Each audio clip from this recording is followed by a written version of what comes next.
ومن سيئات أعمالنا من يهده الله فلا مضل له ومن يضلل فلا هادي له ونشهد أن لا إله إلا الله وحده لا شريك له ونشهد أن سيدنا وحبيبنا ومولانا محمدا عبده ورسوله صلى الله تعالى عليه وعلى آله وصحبه وأزواجه وذريته وبارك وسلم تسليما كثيرا كثيرا أما بعد فأعوذ بالله من الشيطان الرجيم بسم الله الرحمن الرحيم والفجر وليال عشر والشفع والوتر والليل إذا يسر هل في ذلك قسم لذي حجر وقال تعالى الحج أشهر معلومات فمن فرض فيهن الحج فلا رفث ولا فسوق ولا جدال في الحج وما تفعلوا من خير يعلمه الله وتزودوا فإن خير الزاد التقوى واتقون يا أولي الألباب وقال رسول الله صلى الله عليه وسلم ما من أيام العمل الصالح فيهن أحب إلى الله من هذه الأيام العشر فقالوا يا رسول الله ولا الجهاد في سبيل الله فقال رسول الله صلى الله عليه وسلم ولا الجهاد في سبيل الله إلا رجل خرج بنفسه وماله فلم يرجع من ذلك بشيء صدق الله مولانا العظيم وصدق رسوله النبي الكريم ونحن على ذلك من الشاهدين والشاكرين والحمد لله رب العالمين بزرگان محترم و برادران عزیز گزشتہ 3 جمعوں میں حج کی تیاری اور طریقے کے حوالے سے گفتگو ہوتی رہی آخر میں چند باتیں ان مسائل سے متعلق جن میں حاجیوں کی طرف سے کچھ کوتاہی پائی جاتی ہے ان کو بیان کر کے دوسرے موضوع کو شروع کرتا ہوں طواف زیارت کے بعد ایک طواف وداع یہ طواف بھی ان حاجیوں پر واجب ہے جو میقات کے باہر سے حج کرنے کے لیے حرم میں آتے ہیں جیسا کہ پاکستان یا دیگر ممالک کے لوگ جو میقات کے باہر ہوتے ہیں ان کو آفاقی کہا جاتا ہے آفاق سے جو آتے ہیں ان پر طواف وداع بھی یہ واجب ہے یہاں یہ بات بطور مسئلے کی یاد رکھیے کہ طواف قدوم ہو یا طواف زیارت ہو یا طواف وداع ہو اس میں ہر ایک کی الگ الگ نیت کا ہونا ضروری ہے اگر کوئی شخص حج کے لیے حرم پہنچے اور حج کے افعال کے ادا کرنے کے آغاز میں عمرہ کر لے اس پہ طواف کر لے عمرے کے بعد کوئی طواف کر لے تو اس کا طواف قدوم ادا ہو جائے اگر وہ ایام النحر میں 10, 11 اور 12 ذوالحجہ ان کے اندر مطلق طواف کی نیت سے طواف کر لے اس کا طواف زیارت ادا ہو جائے اگر کوئی شخص طواف زیارت کے بعد واپسی کے سفر سے پہلے مطلق طواف کی نیت سے طواف کرے چاہے احرام میں کرے چاہے اپنے سلے ہوئے لباس میں کرے تو اس کا طواف وداع بھی ادا ہو جائے گا کوئی الگ الگ ان طوافوں کی نیت کرنا کوئی شرط نہیں کوئی کر لے تو اچھی بات اس میں خواتین جو ہیں ان کے لیے بھی مسئلہ ہے اگر وہ اپنے مخصوص ایام میں ہیں تو لامحالہ طواف نہیں کر سکتی تو اگر وہ مکہ کے شہر سے نکلنے سے پہلے طواف کرنے کے قابل ہو جائے تو ان کا بھی طواف وداع واجب ہے اور اگر وہ اسی حالت میں تھی اور مکہ سے نکلنے کا وقت آ گیا اور وہ شہر سے باہر نکل گئی تو ان کے اوپر سے طواف وداع شامل ہو لیکن جس حاجی کے اوپر طواف وداع واجب ہے جو واپس جا رہا ہے اگر اس نے طواف نہیں کیا چاہے مطلق طواف کی نیت سے نہیں کیا طواف زیارت کے بعد یا طواف وداع کی نیت سے نہیں کیا اور وہ میقات کراس کر چکا ہے تو اس کا ایک دم لازم ہو گیا یا تو پھر وہ احرام باندھ کر عمرے کی نیت سے دوبارہ حرم میں آئے عمرہ کرے اور یا پھر وہ ایک دم کی رقم حرم میں بھجوا کر وہ دم جو ہے ادا کرا دیں تو اس کے ذمے سے واجب کی تلافی ہو جائے گی. اگر اس نے ایسا نہیں کیا تو اس کے ذمے ایک واجب رہے گا. لیکن جو لوگ میقات کے اندر رہتے ہیں, چاہے وہ حلی ہو, یعنی میقات اور حرم کے درمیان کا علاقہ حل کہلاتا ہے, وہاں کے رہنے والے ہوں یا وہ حرم ہی کے رہنے والے ہوں, تو ان پر طواف وداع یہ واجب نہیں ہے, مستحب ہے. اور حاجی کے لیے حکم یہ ہے کہ طواف وداع کے وقت اس پر ایک غم کی کیفیت ہونی چاہیے. جیسے کسی محبوب سے جدائی کا وقت ہوتا ہے اور اس وقت انسان کو ایک غم لاحق ہوتا ہے, آنکھوں سے آنسو جاری ہوتے ہیں اور دل میں یہ خیال ہوتا ہے اپنی دوبارہ ملاقات ہو سکے گی نہیں ہو سکے گی, تو طواف وداع میں حاجیوں کی کیفیت ہونی چاہیے کہ ان کی آنکھوں سے آنسو جاری ہو, دل غم زدہ ہو, اور یہ کیفیت جو مدنی زندگی میں دوبارہ حرم کی زیارت مقصود ہوگی یا نہیں ہوگی. روایات میں آتا ہے کہ جب سرکار دو عالم صلی اللہ تعالیٰ علیہ وسلم تشریف لے جا رہے تھے واپس حجۃ الوداع کے بعد مدینہ منورہ, تو اس مقام پر کھڑے ہو کر آپ نے خانہ کعبہ کو دیکھا جہاں سے وہ نظر آتا تھا, اور اپنے ایک دکھ اور افسوس کا اظہار کیا کہ میں تم سے جدا ہوا. تو یہ کیفیت حاجیوں کے اوپر آنی چاہیے.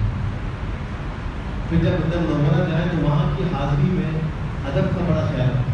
سورہ حجرات میں اللہ نے فرمایا کہ یا ایھا الذین آمنوا لا ترفعوا اصواتکم فوق صوت النبی, اے ایمان والو اپنی آواز کو پیغمبر کی آواز سے اونچا نہ کرو, ولا تجهروا له بالقول, اور اپنی آواز کو زیادہ اونچا نہ کرو, بات کہتے وقت چیخ چیخ کر پیغمبر کو مت پکارو جیسے کہ تم آپس میں پکار کرو. فجأة بعضكم لبعض أن تحبط أعمالكم, اور اس گستاخی پر ایک خطرناک وعید ذکر کی. اگر تم نے اپنی آواز کو پیغمبر کی آواز پر اونچا کیا, اگر تم نے پیغمبر کو اس طرح اونچی آواز سے پکارا جیسے آپس میں دوسرے کو پکارتے ہو, تو تمہارے ساری زندگی کے اعمال ضائع نہ ہو, ساری نمازوں کا ثواب ضائع نہ ہو جائے, سارے روزوں اور حج روزے اور صدقات و خیرات و تلاوت و تسبیحات کے ثواب ضائع نہ ہو. ان تحبط اعمالکم وانتم لا تشعرون, تم کو شعور بھی نہ ہو, خبر بھی نہ ہو. اب ہوتا یہ ہے کہ وہاں انتظام کے تحت عورتوں کے لیے بھی ایک روزہ رسول میں حاضری کا وقت ہوتا ہے, ایک مردوں کے لیے وقت ہوتا ہے. تو جب عورتوں کا وقت ہوتا ہے تو وہ کچھ بناتے لگا کر راستے کو ڈراپ کرتے تھے, اور پھر لوگ اس کے پیچھے کھڑے ہو کر انتظار کرتے ہیں کہ بولے گا تو پھر ہم جا کر سلام پیش کریں گے, یا رضی اللہ کے اندر نوافل پڑھیں گے, یا وہاں سب اول میں بیٹھنے کی کوئی کوشش کرتے ہیں. تو دیکھتے ہوئے یہ آتا ہے کہ جیسے ہی وہ عورتیں ہٹتی ہیں تو لوگ دوڑتے ہیں, اور اس دوڑنے کی آواز سے مسجد میں گونج پیدا ہوتی. حالانکہ حضرت عمر کے زمانے میں جب وہاں تعمیرات کی ضرورت پڑتی تھی تو وہ بڑے کو کہتے تھے کہ شہر سے باہر جا کر کیل ٹھوک کر آؤ, یہاں کیل بھی مت ٹھوکنا کہ ہمارے نبی کو تکلیف نہ ہو. اور وہاں لوگ جو ہے دوڑتے ہوئے اپنی آوازیں بلند کر رہے چیزوں کو بہار ہے, یہ انتہائی ادب کے خلاف ہے, اور اس سے پورے ثواب کے ضائع ہونے کا خدشہ ہے. اس میں حاجیوں کو بہت احتیاط کرنی چاہیے, آرام سے وقار کے ساتھ سر جھکا ہوا ہو.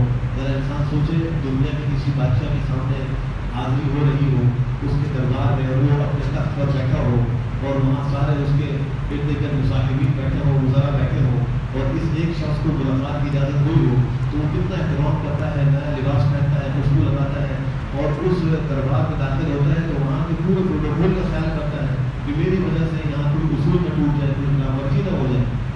دنیا کے بادشاہوں کی ہمارے نبی صلی اللہ علیہ وسلم کے معاملے میں کیا حیثیت ہے, دنیا کے بادشاہوں کے دربار کی کیا حیثیت ہے پیغمبر کے دربار کے مقابلے میں.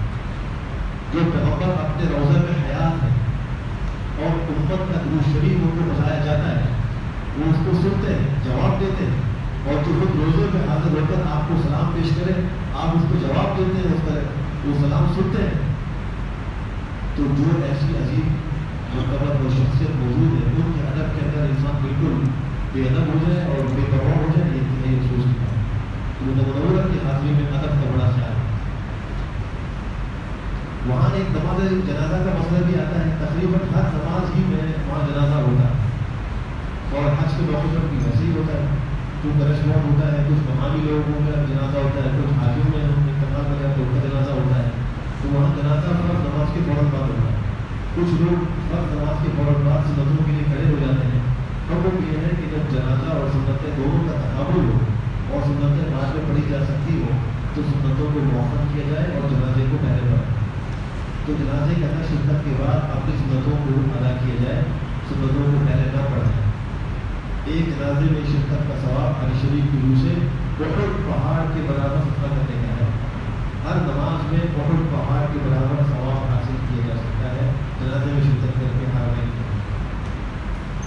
ایک مسئلہ وہاں اتصال صفوف کا آتا ہے. صف بندی نماز کے لیے نہایت ایک اہم حکم ہے. اور حدیث شریف میں آپ نے فرمایا کہ تم اپنی صفوں کو سیدھا کیا کرو, درمیان کے خلا کو پور کرو, جب تک اگلی صف مکمل نہ ہو پیچھے صف شروع نہ کی جائے, صف درمیان سے شروع کی جائے. یہ سب احکام صف بندی کے حکم کی اہمیت کی وجہ سے. حتیٰ کہ حکم یہ ہے کہ جب کوئی شخص مسجد میں آئے اور آ کر وہ دیکھے کہ صف بندی ہو چکی ہے لیکن امام کی ایک جانب لوگ زیادہ ہیں اور دوسری جانب کم ہے, تو جہاں لوگ کم ہیں وہاں پہ آ کے کھڑا ہو. اپنی سہولت نہ دیکھے, اگر اس گیٹ سے آیا تو یہی کھڑا ہونا ہے یہ نہ سمجھے, بلکہ وہ آ کر صفوں کو دیکھ لے کہ کہاں ضرورت ہے وہاں جا کر اس صف کو پورا کرے. اتنا اہتمام وارد ہوا. وہاں دیکھنے میں یہ آیا ہے کہ بعض لوگ اپنے ہوٹل کی جو لابی ہے اس کے اندر بعض پیچھے اس کے جو وہ چبوترا سا بنا ہوتا ہے یا حرم کے شہر کے ساتھ جو جگہ بنی ہوتی ہے وہاں کھڑے ہو کر جلدی سے نماز میں شریک ہو جاتے ہیں اور نماز پڑھ کر کے ہوٹلوں کے کمروں میں چلے جاتے ہیں. امام ابو حنیفہ رحمۃ اللہ کے نزدیک صفوف کا اتصال اقتداء کے لیے ضروری ہے, ورنہ امام کی اقتداء میں وہ شریک ہی نہیں ہوتا, جماعت کو شریک ہی نہیں ہوگا, وہ سمجھ رہے کہ میں نماز پڑھ رہا ہوں. بعض فقہاء کے نزدیک صفوف کا اتصال آواز سے ہو جاتا ہے. لہٰذا آپ وہاں دیکھیں گے کہ کچھ حنبلی المسلک لوگ, شافعی المسلک یا مالکی مسلک کے لوگ جہاں جہاں ان کو آواز آ رہی ہوتی ہے وہاں اپنے کپڑے مسلے بچھا کر نماز میں شریک ہو جاتے ہیں. لیکن بعض ائمہ کے نزدیک, وہاں کے نزدیک جب تک صفوف میں اتصال نہ ہو, زیادہ فاصلہ نہیں ہونا چاہیے, اس وقت تک اقتداء درست نہیں ہوگی, تو اپنی قیامگاہوں سے اتر کر جہاں تک صف بندی ہوئی ہے حرم کے صحنوں میں یا ان کے براؤنڈ میں وہاں جا کر شریک ہونا چاہیے تاکہ ہماری نمازیں خراب نہ ہوں. ایک مسئلہ طواف کے اندر یہ آتا ہے کہ بہت سے لوگ طواف کے دوران دائیں بائیں دیکھ رہے ہوتے ہیں, کبھی کلاک ٹاور کو دیکھتے ہیں, کبھی جو ہے وہ کہیں رش لگ گیا ہے, کچھ لوگ ہیں, کوئی بڑا گروپ جا رہا ہے تو اس کو دیکھنے لگ جاتے ہیں. یاد رکھیے طواف کرنے کا حکم وہ نماز پڑھنے کی طرح ہے. کوئی شخص نماز کے لیے مان لے اور دائیں بائیں دیکھے تو سب کہتے ہیں کہ یہ کیا نماز پڑھا ہے. تو طواف کے وقت بھی انسان کی نگاہ نیچے ہو, سامنے ذکر کرتا ہوا جائے, تلاوت کرے. یہاں تک مسئلہ لکھا ہے کہ طواف کے دوران خانہ کعبے کو بھی نہ دیکھیں. خانہ کعبے کو دیکھنا بھی آداب طواف کے خلاف ہے.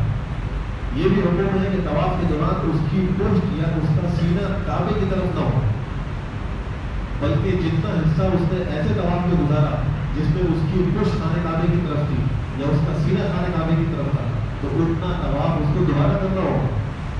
اگر رش کی وجہ سے اس مقام پر پیچھے نہیں آ سکتا تو یہ مسئلہ لکھا ہے کہ وہ ایک چکر دوبارہ کرے تاکہ اس کا طواف مکمل ہو جائے. بہت سے لوگ مسئلہ سے واقف نہ ہونے کی وجہ سے اس پہ بے احتیاطی کرتے ہیں اور پھر طواف کے دوران بہت سے لوگ گفتگو کر رہے ہوتے ہیں, دائیں بائیں دیکھنے کے علاوہ بات چیت کرتے ہیں. گروہ کے ساتھی ہیں, وہ اس سے کچھ پوچھ رہا ہوتا ہے, وہ جواب دیتا ہے اب کیا کروں اب کیا کروں. یہ باتیں تو پہلے سیکھنے کی ہے. جب آپ یہاں سے نکل رہے اس کا مطالعہ کر لیں, اس کا پوچھ لیں کہ طواف شروع کیسے کرنا ہے اور اس میں کیا پڑھنا ہے. جو ہر چکر کی دعائیں کتابوں میں لکھی ہوئی ہیں ان کا صحیح احادیث سے ثبوت نہیں ہے. لہٰذا علماء نے لکھا ہے کہ طواف کے دوران احادیث کی جو معصوم دعائیں جو اس کو یاد ہو وہ پڑھیں. قرآن کریم کی دعائیں یاد ہے وہ پڑھیں. عربی میں یاد نہیں ہے اردو میں نہ پڑھیں. اور کوئی دعائیں نہیں کر رہا تو کوئی ذکر کرے, لا الہ الا اللہ پڑھے, سبحان اللہ پڑھے, اللہ اکبر پڑھے, الحمد للہ پڑھے. کسی کو کچھ صورتیں یاد ہے تو وہ صورتوں کی تلاوت کرے, اور کچھ نہیں کر سکتا تو خاموشی کے ساتھ حضور قلب کے ساتھ چلتا رہے کہ میں طواف کر رہا ہوں, اور دل میں اللہ کا شکر ادا کرتا رہے کہ اللہ آپ کی مہربانی کہ آپ نے مجھے اپنے گھر کے طواف کے لیے بلا لیا, میں یہاں آ گیا آپ کے گھر کا طواف کر رہا ہوں. دنیا کے اندر کروڑوں اربوں انسان ہیں, ان میں سے منتخب لوگ ہی وہاں پہنچ رہے ہیں اور وہ عمرہ اور حج کی سعادت کو حاصل کر رہے ہیں. اس کے طواف کے اندر بھی اس کا بڑا خیال ہے. ایک مسئلہ وہاں فوٹوگرافی کا آتا ہے. بہت سے لوگ وہ وہاں جا کر سیلفیاں بنا رہے ہیں مختلف مقام کی, کبھی حضرت کے سامنے کھڑے وہاں سیلفی بنا رہے ہیں, کبھی کس طرح کہتے ہیں کہ تصویر ایسے کھینچو کہ کلاک ٹاور بھی آ جائے, خانہ کعبہ بھی آ جائے, میں بھی کھڑا ہوں. کبھی احرام پہ کبھی احرام کے بجائے روضہ رسول پہ حاضر ہیں, بجائے سلام پیش کرنے کے اس طرف منہ کر کے سیلفی لے رہے ہیں کہ پیچھے جو ہے روضہ رسول کی جاریاں ہیں. کیا تماشا ہے, یہ کیا ایک بے وقوفی اور حماقت ہے کہ اتنا خرچہ کر کے اللہ کی طرف سے اس کو حاضری کی توفیق مل رہی ہے اور وہاں جا کر اپنے اس افعال سے اپنی عبادت کو ظاہر کر رہا ہے. اس فتنے کو رومان کم سے کم چھوڑ, اور وہاں اس چکر میں ہے کہ میں اپنے فیس بک پر چیزیں اپلوڈ کروں, اپنے اسٹیٹس کے اوپر لگا لوں, لوگ دیکھیں کہ ماشاءاللہ یہ میدان عرفات میں, یہ مزدلفہ میں, یہ ربی کر رہا ہے, یہ فلاں کر رہا ہے. اخلاص ہونا چاہیے, حواس ہونی چاہیے. اگر یہ سارے اعمال اللہ کی بارگاہ میں قبول نہیں ہوئے اور منہ پہ مان دیے گئے تو کیا فائدہ ہوا؟ ڈر اور خوف ہونا چاہیے، میں عمل کروں پتہ نہیں قبول ہے یا نہیں۔ قرآن کریم کہہ رہا ہے انما یتقبل اللہ من المتقین، اللہ چیزوں کو اعمال کو متقین کی طرف سے قبول کرتے ہیں۔ تو یہ فکر کرے کہ مجھے تقویٰ ملا نہیں ملا، پتہ نہیں عمل قبول ہوگا یا نہیں ہوگا۔ حضرت ابراہیم علیہ السلام، حضرت اسماعیل علیہ السلام اللہ کے اولاد پیغمبر ہیں، مہمان کعبہ ہے، لیکن کعبے کو بنانے کے بعد کیا دعا کر رہے ہیں؟ ربنا تقبل منا انک انت السمیع العلیم۔ اللہ نے حکم دیا کہ میرے ابراہیم میرے خلیل میرے گھر کی تعمیر کرو۔ وہ تعمیر کر رہے ہیں، تعمیر سے فارغ ہوئے، ان کے بیٹے اسماعیل اس کو گارا مٹی اور پتھر اٹھا کے دے رہے ہیں اور اسے تعبت کر رہے ہیں، اور اس کے نتیجے میں جب وہ گھر بن جاتا ہے تو اس کے بعد اللہ سے کیا کہتے ہیں؟ ربنا تقبل منا، فکر نہیں ہو رہی۔ اور علماء نے لکھا کہ تقبل باب تفاعل، یہ ایک صرف کا باب ہے، اس سے فعل امر کا صیغہ ہے، اور تقبل اس کا مصدر آتا ہے۔ اس کی خاصیت یہ ہے کہ اس میں تکلف کا معنی ہے، تو اشارہ اس طرف ہے کہ اے اللہ ہمارا یہ عمل آپ کے بارگاہ کے قابل نہیں ہے، یہ قبولیت کے قابل نہیں، آپ تکلف کر کے قبول کر لیجیے۔ ایک نبی جس کے اخلاق میں کوئی شک و شبہ نہیں، جن کو ابو الانبیاء کہا جائے اور جن کی ملت کی اتباع کا حکم ہمارے نبی کو بھی ہوا، اتبع ملت ابراہیم حنیفا، جس کو اللہ خلیل اللہ کہے، جس کی دنیا کی آگ کو اللہ گلزار بنائے، وہ تو یہ کہہ رہا ہے کہ اللہ میرا یہ عمل اس قابل نہیں ہے کہ آپ کی بارگاہ میں پیش ہو، اور ہمارا حال یہ ہے کہ وہ سیلفیاں بنا رہے ہیں، بے ادبی کا مظاہرہ کر رہے ہیں۔ خدا کے لیے حاجیوں کو بغیر توجہ کرنی چاہیے۔ نماز کے دوران بھی انسان کا خیال کریں۔ عام مسجدوں میں ہم نماز کے لیے آتے ہیں، وہاں بھی مسجد کی تقدس کا خیال رکھیں، وہاں دوڑے نہیں، اونچی آواز میں بات نہ کریں، یہ مساجد اللہ کا گھر ہے، اس کی عظمت دلوں میں ہونی چاہیے۔ قرآن کریم میں اللہ ارشاد فرماتے ہیں وَأَنَّ الْمَسَاجِدَ لِلَّهِ فَلَا تَدْعُوا مَعَ اللَّهِ أَحَدًا، یہ مسجدیں اللہ کی ہیں، یہ کسی کی نہیں، یہ مسجد اللہ کی مسجدیں ہیں، اس میں اللہ کی سوا کسی کو نہ پکارو، صرف اللہ کو پکارو۔ یہاں ہم ایک دوسرے کو پکار رہے، آواز دے رہے، دنیا کی باتیں کر رہے ہیں، تو اپنے طرف عمل کر جو ہے وہ توجہ کرنے کی ضرورت ہے۔ اللہ بھی تلاوت کی توفیق نصیب فرمائے۔ دوسری میں نے حدیث کی تلاوت کی ہے خطبے کے اندر، جس میں اللہ کے نبی صلی اللہ علیہ وسلم ارشاد فرماتے ہیں دلوں کے اندر اللہ کو بعض دل میں ایسے محبوب ہے کہ ان میں کیا ہوا عمل اور دلوں میں عمل کرنے سے زیادہ اللہ کو محبوب ہے۔ عبد الرحمن بن ایاب نہیں ہے کوئی دل العمل الصالح فیہن، ان کے اندر عمل صالح احب الی اللہ، اللہ کو زیادہ محبوب ہو، لہذا ایام العشر، ان 10 دنوں سے آپ نے اشارہ کیا ذوالحجہ کے 10 دنوں کی طرف۔ آج ذوالحجہ کی 1 تاریخ، اس مہینے کو دیگر مہینوں پر چند عبادات کی وجہ سے جو شرف حاصل ہے وہ اور مہینوں کو حاصل نہیں۔ اس مہینے کا ایک رکن جو ہم نے اپنے درس میں بھی ذکر کیا کہ جو لوگ قربانی کرنا چاہتے ہیں یا ان پر قربانی واجب ہے تو وہ ذوالحجہ کا چاند دیکھنے کے بعد اپنے ناخن اور بال نہ کاٹیں، یہ مستحب ہے، کسی اور مہینے میں اس کا کوئی رکن نہیں ہے۔ اس مہینے کے اندر حج کا اہم فریضہ ادا کیا جاتا ہے، کسی اور مہینے میں ادا نہیں کیا جاتا۔ اس مہینے کے مخصوص دنوں کے اندر تکبیرات تشریف کا اہتمام کرنے کا حکم دیا گیا ہے، کسی اور مہینے میں یہ حکم نہیں۔ اس مہینے کے بعض دنوں میں قربانی کا جو حکم ہے وہ کسی اور مہینے کے اندر نہیں۔ ان عبادات کی وجہ سے اس مہینے کو خاص شرف حاصل ہے، حتیٰ کہ علماء کے اس میں 2 قول ہیں کہ یہ عشرہ ذوالحجہ کا افضل ہے یا رمضان المبارک کا عشرہ افضل ہے۔ یہ اختلاف دونوں میں حضرات میں کیوں ہوا؟ اس سے ہوا کہ دونوں ہی عشروں کے لیے قرآن و سنت میں فضائل موجود ہیں، اس بنا پر ہمیں ایک اختلاف ہوا۔ بعض نے کہا کہ ذوالحجہ کا جو یہ عشرہ ہے رمضان کے آخری عشرے سے افضل ہے، بعض نے کہا کہ رمضان المبارک کا آخری عشرہ اس سے افضل ہے۔ ملا علی قاری رحمہ اللہ شارح مشکات جو بخار کے عجیب مصنف ہیں، انہوں نے ایک محاکمہ ذکر کیا، فیصلہ کیا اور یہ فرمایا کہ دن کے اعتبار سے ذوالحجہ کا عشرہ افضل ہے اور راتوں کے اعتبار سے رمضان المبارک کا آخری عشرہ افضل ہے۔ دن کے اعتبار سے یہ کیوں افضل ہے؟ اس لیے کہ اس عشرے میں ایک دن آ رہا ہے جس کو یوم عرفہ ہے، 9 ذوالحجہ، اور سال کے تمام دنوں میں اللہ کو سب سے زیادہ محبوب دن اور دنوں میں سب سے افضل دن وہ یوم عرفہ ہے۔ تو یہ افضل دن چونکہ اس عشرے میں آ رہا ہے، اس کی کہا کہ یہ ذوالحجہ کے عاشرے کے جو ایام ہیں وہ سارے مہینوں کے ایام سے افضل ہے.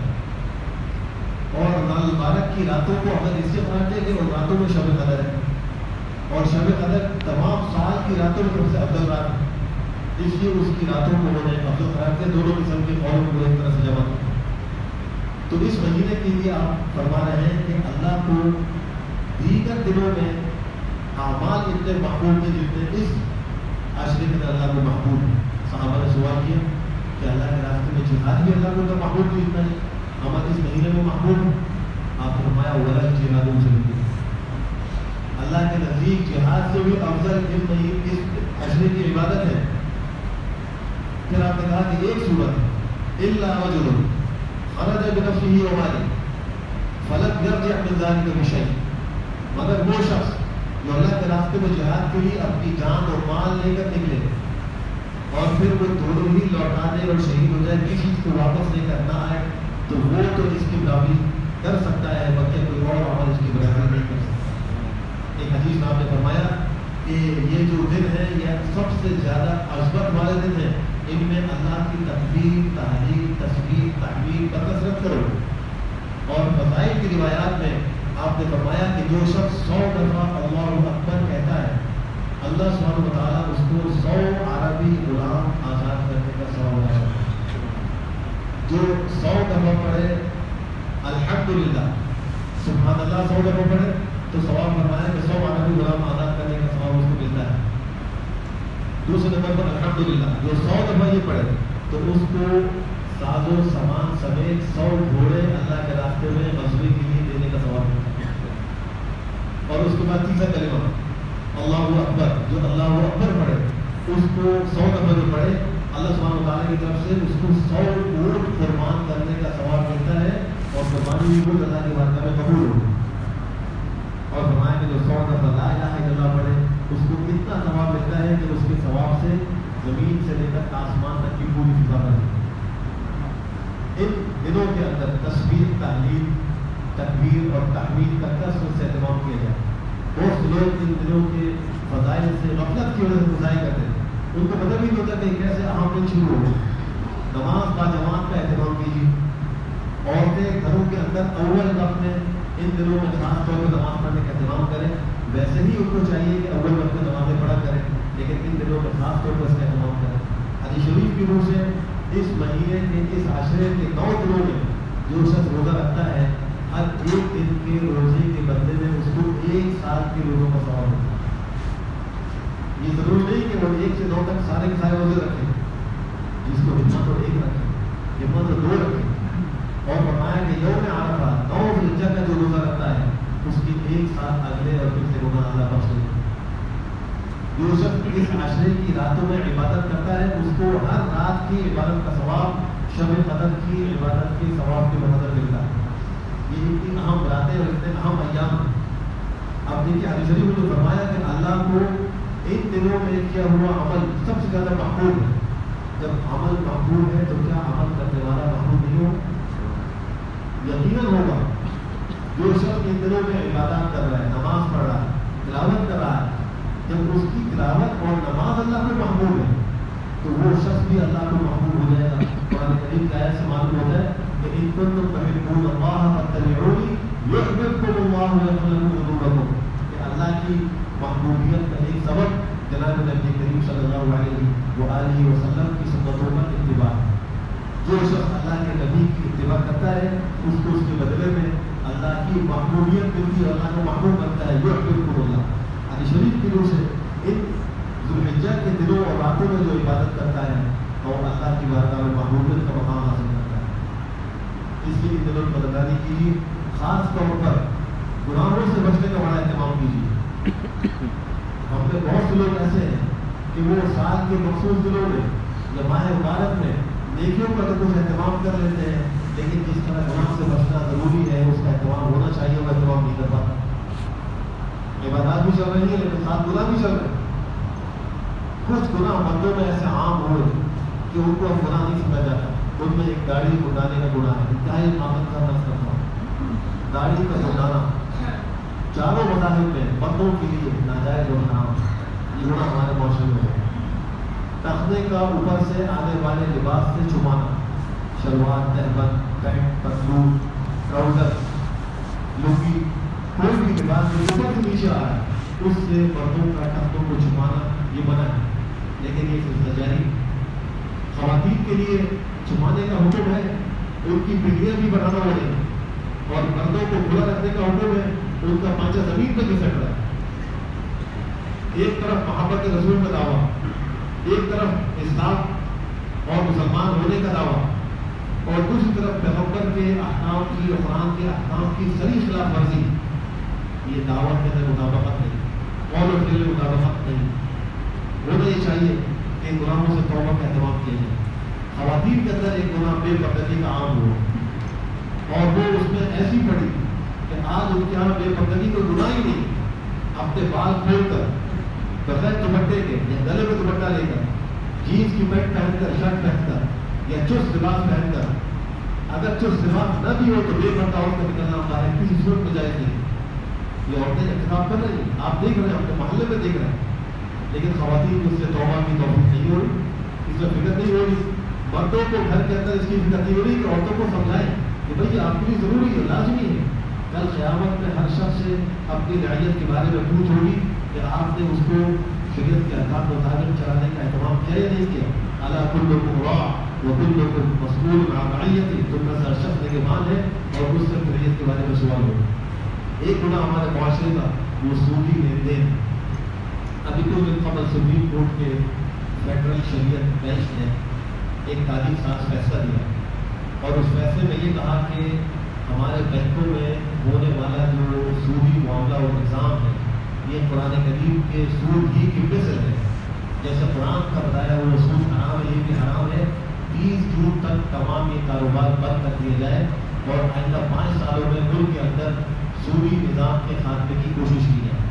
یہ ایک قابل قدر اور ایک لائق تبلیغ فیصلہ ہے، اس کی حوصلہ افزائی کرنی چاہیے، لیکن انتہائی افسوس سے کہنا پڑ رہا ہے کچھ ناعاقبت اندیش بینکوں نے اس کے خلاف اپیل دائر کر دی، اور ان میں ایک بینک UBL ہے، ایک MCB ہے، ایک NBP ہے، اور ایک بینک اسٹیٹ، اور اس کے علاوہ ہے 4 کل بینک ہیں، اسٹیٹ بینک کے علاوہ 4 بینک ایسے ہیں، UBL، NBP، یونائٹڈ بینک اور Muslim Commercial Bank, National Bank of Pakistan اور United Bank, HBL، Habib Bank. ابھی یہ 4 بینک ایسے ہیں کہ انہوں نے اس کے خلاف اپیل لگانے کا فیصلہ کیا۔ خدا نہ خاصا اگر ان کی اپیلیں منظور ہو جاتی ہیں تو یہ جو 5 سال کے لیے ختم کرنے کا آرڈر ہے اس میں مزید تاخیر ہو جائے گی، اور ہمارا یہ معاشرتی نظام، معاشی نظام سود سے بات نہیں ہو سکے گا، جس کے نتیجے میں اللہ اس کے رسول سے جنگ جاری رہے۔ کیسے سکون حاصل ہو، کیسے امن حاصل ہوگا جب اللہ رسول سے کھلی جنگ ہو، کھلی بغاوت ہو، تو آپ کو چین سے نیند کیسے آ سکتی ہے؟ بیماریوں سے کیسے ہم بچ سکتے ہیں، اور خوف سے کیسے ہم بچ سکتے ہیں؟ اس لیے کوشش کر کے ان بینکوں جن کے اکاؤنٹ ہو وہ بیک آؤٹ کریں، اس لیے کہ آج دنیا ڈیمانڈ پر چل رہی ہے۔ آپ ڈیمانڈ کریں گے کہ ہم آپ کے بینک میں اپنا معاملہ نہیں کریں گے، ہم ختم کر رہے ہیں، اسی کہ آپ کے بینک میں اپیل کی سودی نظام کے خاتمے کے خلاف جو فیصلہ ہوا ہے اس میں وہ جا رہے ہیں، ہم آپ کے ساتھ تعاون نہیں کر سکتے۔ شاید کوئی توجہ ہوگی، یاد رکھیے تھوڑی کوشش سے فرق پڑتا ہے۔ آپ کو مثال دیتا ہوں، کبھی ہمیں صبح مارکیٹ میں جانا ہوتا ہے، ایک دفعہ ایک مارکیٹ میں گیا تو وہاں میوزک بج رہا ہے، میں نے اپنے خریداری کو موقوف کیا اور وہاں کی مینجمنٹ کے پاس گیا، میں نے کہا یہ موسیقی گناہ ہے، اور یہاں ہم خریداری کے لیے آتے ہیں، آپ ہمیں گناہ میں مبتلا کر اس کو بند کر دیں، تھوڑی میری بات مان کے بند کر دیں۔ بات تو چلا یا نہیں چلا رہا ایک الگ بات ہے، لیکن اس کو ہم نے بند کر دیں۔ اگر ہر مسلمان وہاں خریداری کے وقت جا کر پوچھتا ہے کہ بھائی ہم آپ کا خریداری کے لیے آتے ہیں، ہم میوزک سناتے ہیں، ہمارے ایئرپورٹس کیا، اسٹیشنس کیا، بس اسٹینڈ کیا، ہماری مارکیٹس کیا، ہر جگہ میوزک، موسیقی، اور لوگوں کو اتنا شوق ہوا، ہر وقت کانوں میں ہیڈ فون لگا ہوا ہے اور میوزک سن رہے ہیں، ڈرائیونگ کر رہے ہیں میوزک سن رہے ہیں۔ خدا نہ خاصا اس حالت میں موت آ گئی تو پھر اس حالت میں انسان روکنا ہو، اسی حالت میں اسی موسیقی سننے کی حالت میں اللہ کے سامنے پیشی ہوگی، کیا وہ دکھائیں گے اللہ کے نبی صلی اللہ علیہ وسلم کو؟ آپ فرما رہے ہیں کہ یہ جو ہے وہ شیطان کی بانسری ہے، اور میں اس کو توڑنے کے لیے مبعوث کیا گیا ہوں، اور ہم اسی کو سن رہے ہیں۔ میں بات بنوانے کے لیے دکان میں جاتا ہوں، وہاں جب پہنچتا ہوں تو اس نے وہ ٹی وی لگایا ہوا ہوتا ہے اور وہاں ڈرامے چل رہے ہیں، میں سیٹ پر بیٹھنے سے پہلے کہ اس کو بند کر دیں، بند کر دیں کہ ہر مسلمان یہ کام نہیں کر سکتا۔ ہم اپنی حد تک تو یہ کام کریں, اپنے گھروں کو تو بات کریں. ہمارے گھروں کے اندر ٹی وی میں میوزک بج رہا ہے, موسیقی چل رہی ہے, ہماری خوشیوں کی تقریبات ہیں, شادی بیاہ کی تقریبات ہیں, اس میں موسیقی چل رہی ہے. ہوٹلس ہیں, ریسٹورینٹ ہیں, تو وہاں پر بھی میوزک لگائی ہوئی. کچھ لوگ آ کر اگر وہ کہتے ہیں کہ میوزک چلائیں تو کچھ ایسے بھی تو وہ جو کہیں مت چلاؤ, تاکہ ان کو بھی کچھ فکر ہو اور وہ اپنے کاروبار کو بچانے کے لیے کام کریں. کچھ بولا ایسے ہیں جو بہت عام ہوئے, دعا کی لیے 10 بڑوں کا آپ سب کو ان ایام کی جانے کی توفیق نصیب فرمائے.